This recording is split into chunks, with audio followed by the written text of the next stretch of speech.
कैसे हैं आप लोग। तो आज हम करेंगे क्लास 9th की एनसीईआरटी बुक शेमुशी से संस्कृत का सेकंड चैप्टर जिसका नाम है स्वर्णकाक।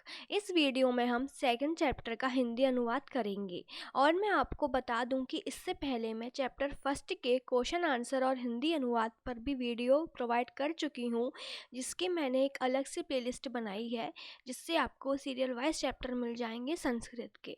उस प्लेलिस्ट का लिंक मैं आपको डिस्क्रिप्शन बॉक्स में दे दूंगी, तो आप वहां से देख सकते हैं। तो चलिए ये वीडियो शुरू करते हैं। अब हम इस चैप्टर के बारे में कुछ बातें जान लेते हैं। प्रस्तुतो अयं पाठः श्री पद्म शास्त्रिणा विरचितं विश्व कथा शतकम इति कथा संग्रहात गृहीतो अस्ति। यानी कि ये प्रस्तुत पाठ श्री पद्म शास्त्री द्वारा रचित विश्व कथा शतकम नामक कथा संग्रह से लिया गया है। अत्र विविध राष्ट्रेषु व्याप्तानां शतं लोककथानां वर्णनं विद्यते। यानी कि इसमें विविध देशों की 100 लोक कथाओं का वर्णन किया गया है।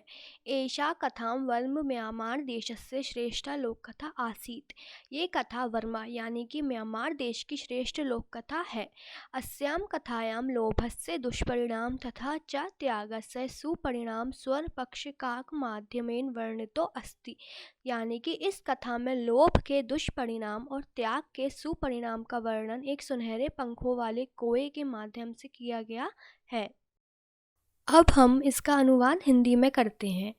पुरा कस्मिंश्चित् ग्रामे एका निर्धना वृद्धा स्त्री न्यवसत। यानी कि प्राचीन समय में किसी गांव में एक निर्धन यानी कि गरीब बुढ़िया स्त्री रहती थी। तस्या चा एका दुहिता विनम्रा मनोहरा चासीत। उसकी एक विनम्र और सुंदर पुत्री थी। एकदा माता स्थाल्यां तंडुलान निक्षिपय पुत्रे आदिशत सूर्यातपे तंडुलान खगेभ्यो रक्षा। यानी कि एक बार माँ ने थाली में चावलों को रखकर पुत्री को आज्ञा दी, सूर्य की गर्मी में चावलों की पक्षियों से रक्षा करो। किंचित कालानन्तरम एको विचित्र काक समुद्रे तस्या समीपम अक्षचत। यानी कि कुछ समय बाद एक विचित्र कौवा उड़कर वहां आया। अब हम लोग सेकंड पैराग्राफ पढ़ते हैं। नेतादृश स्वर्ण पक्षो रजत चंचु स्वर्ण काकसत्या पूर्व दृष्ट। यानी कि ऐसा सोने के पंख तथा चांदी की चोंच वाला सोने का कौवा उसने पहले कभी नहीं देखा था। तम तंडुलान खानंतम हसंत चा विलोकय बालिका रोतितुमा रब्धा। यानी कि उसे चावल खाते हुए तथा हंसते हुए देखकर लड़की रोने लगी। तम निवारयंती सा प्रार्थ्यत तंडुलान माँ भक्षय।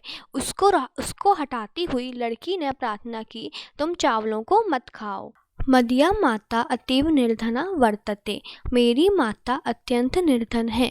स्वर्ण पक्ष काक प्रोवाच माँ शुचा सूर्योदयात प्रयाग ग्राम वही पीपल वृक्ष मनु त्वया आगंतव्यम। यानी कि सोने के पंखों वाले कुएं ने लड़की से कहा, तुम दुखी मत हो, तुम कल सूर्य उगने से पहले गांव से बाहर पीपल वृक्ष के पीछे आ जाना। अहम तुभ्यम तंडु मूल्यम दास्यामि। मैं तुम्हें चावलों का मूल्य दे दूंगा। प्रहर्षिता बालिका निद्रामपि न लेभे। प्रसन्न हुई लड़की को रात में नींद भी नहीं आई। थर्ड पॉइंट है सूर्योदयात पूर्वमेव सा तत्रोपस्थिता। यानी कि सूर्योदय से पहले ही वो लड़की वहाँ पहुँच गई। वृक्षस्योपरि विलोक्य साच आश्चर्यचकिता सज्जाता यत् तत्र स्वर्णमय प्रसादो वर्तते। वृक्ष के ऊपर देखकर वो आश्चर्यचकित हो गई कि वहाँ सोने का महल है। यदा काकशयित्वा प्रभुदत्तस्तदा तेन स्वर्णगवाक्षात् कथितम्, अहो बाले त्वम् आगता तिष्ठ अहं त्वत्कृते सोपनमवतारयामि तत् कथय स्वर्णमय रजतमयम ताम्रमय वा। यानी कि जब कौवा सोकर उठा तब उसने सोने की खिड़की से झांककर कहा, अरे बालिका तुम आ गई, ठहरो मैं तुम्हारे लिए सीढ़ी को उतारता हूँ। तो कहो सोने की, चांदी की अथवा तांबे की, किसकी उतारूँ। कन्या अवदत्, अहम निर्धन मातु दुहिता अस्मि ताम्र सोपानेनेव आगमिष्यामि। तब कन्या बोली, मैं निर्धन यानी कि गरीब माँ की बेटी हूँ, तांबे की सीढ़ी से ही आऊँगी। परम स्वर्ण सोपानेन सा स्वर्ण भवनम आरोहत। परंतु सोने की सीढ़ी से ही वह स्वर्ण भवन यानी कि सोने के महल में पहुँची। फोर्थ पैराग्राफ है चीरकालं भवने चित्त विचित्र वस्तूनि सज्जितानि दृष्ट्वा सा विस्मयं गता, यानी कि बहुत समय तक महल में सजी अनोखी वस्तुओं को देखकर लड़की हैरान हो गई। श्रान्तं तां विलोक्य काक अवदत् पूर्वलघु प्रात्राश क्रियतां वद त्वं स्वर्णस्थाल्यां भोजनं करिष्यसि किं वा रजतस्थाल्याम् उत ताम्रस्थाल्याम्। यानी कि उसको थका हुआ देखकर कौवा बोला, पहले तुम थोड़ा सुबह का नाश्ता कर लो, बताओ तुम सोने की थाली में भोजन करोगी या फिर चांदी की थाली में अथवा तांबे की थाली में। बालिका अवदत् ताम्रस्थाल्याम् एव अहं निर्धना भोजनं करिष्यामि। तब लड़की ने कहा, मैं निर्धन तांबे की थाली में ही खा लूँगी।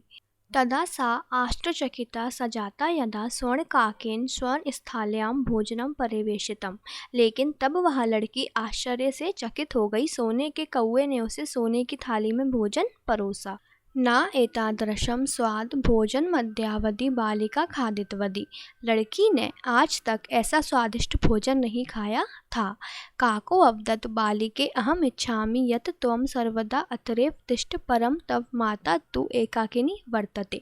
तब कौवे ने उससे बोला, हे बालिका, मैं चाहता हूँ कि तुम हमेशा यहीं पर रहो, परंतु घर पर तुम्हारी माता अकेली है। अतः त्वं शीघ्रमेव स्वगृहं गच्छ। अतः तुम शीघ्र ही अपने घर चली जाओ। फिफ्थ पैराग्राफ है इति उक्त्वा काकः कक्षाभ्यन्तरात् तिस्रः मञ्जूषा निःसरय तां प्रतिपदत् बालिके यथेच्छ ग्रहण मञ्जूषामेकाम्। यानी कि ऐसा कहकर कौवे ने कमरे के अंदर से 3 बक्से निकालकर उससे कहा, हे कन्या, अपनी इच्छा से एक संदूक ले लो। लघुतमा मञ्जूषा प्रघ्रय बालिकया कथितं यत् एव मदीय तण्डुलानां मूल्यम्। यानी कि सबसे छोटी संदूक को लेकर लड़की ने कहा, यही मेरे चावलों की कीमत है। गृहमागत्य तया मञ्जूषा समुद्घाटिता तस्यां महाहारिणी हीराकाणि विलोक्य सा प्रहर्षिता तद्दिनादधनिका च सज्जाता। यानी कि घर आकर उसने संदूक को खोला, उसमें बहुत कीमती यानी कि मूल्यवान हीरों को देखकर वह बहुत खुश हुई और उसी दिन से वह धनी यानी कि अमीर हो गई। सिक्स्थ पैराग्राफ है तस्मिन्नेव ग्रामे एका परा लुब्धा वृद्धा न्यवसत। यानी कि उसी गांव में एक दूसरी लोभी वृद्धा स्त्री रहती थी। तस्या अपि एका पुत्री आसीत्, उसकी भी एक पुत्री थी।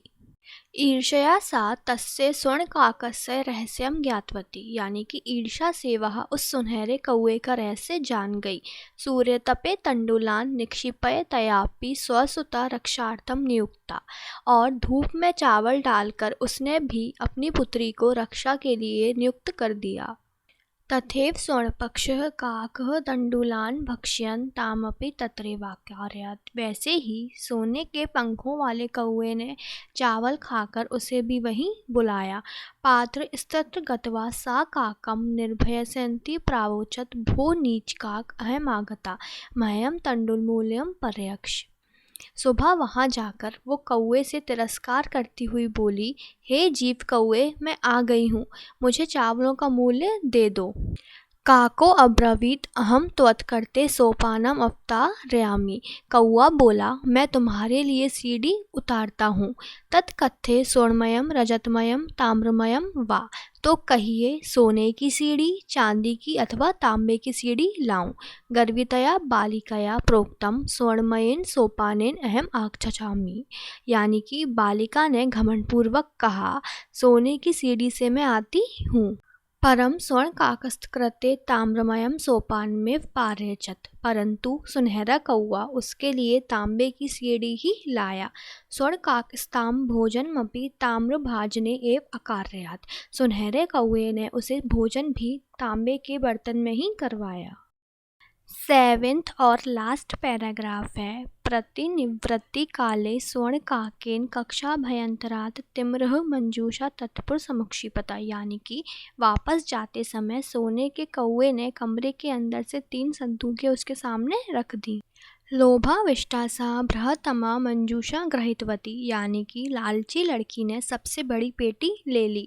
गृहमागत्य सा तर्षिता यावद मंजूषा मुदिघाटयति तावत् तस्यां भीषण कृष्ण सर्पो विलोकिति। घर आकर व्याकुल वाल जब संदूक खोलती है तो उसमें अचानक काला सांप देखा।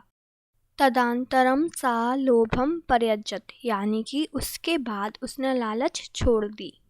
तो बस चैप्टर सेकंड का हिंदी ट्रांसलेशन यानी कि अनुवाद ख़त्म हुआ। अब मैं नेक्स्ट वीडियो चैप्टर सेकंड के क्वेश्चन आंसर के ऊपर लेकर आऊँगी।